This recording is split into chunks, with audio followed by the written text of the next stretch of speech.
సాబుదానాకి ఇచ్చేయండి. ఇదిగోండి సగ్గుబియ్యం మార్నింగ్ నానబెట్టాను, కడిగి పొడి పొడిలాడుతొస్తుంది. గ్లాసు నానబెట్టాను. 3 ఆలుగడ్డలు సన్నగా తరుక్కున్నాను, ఒక నిమ్మకాయ, కొత్తిమీర, నూనె, పచ్చిమిరకాయలు ముక్కలు, కరివేపాకు కూడా సన్నగా ముక్కలు చేసుకున్నాను బాగుంటుందని, జీలకర్ర, ఇది వేయించిన పల్లీలు అండి, పల్లీలు వేయించిన పొడి, పల్లీలు, జీడిపప్పు, కొంచెం ఉప్పు వేయాలండి.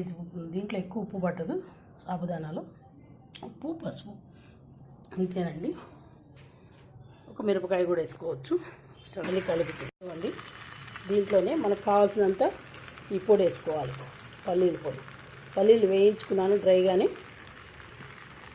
ఎంత కావాలంటే అంత వేసుకోవచ్చండి, ఎందుకంటే అతుక్కోకుండా బాగుంటాయి. దీంట్లో కొంచెం నిమ్మకాయ, ఎంతవరకు పిండుకోవాలో అంతవరకే పిండుకోండి కావాల్సినంత.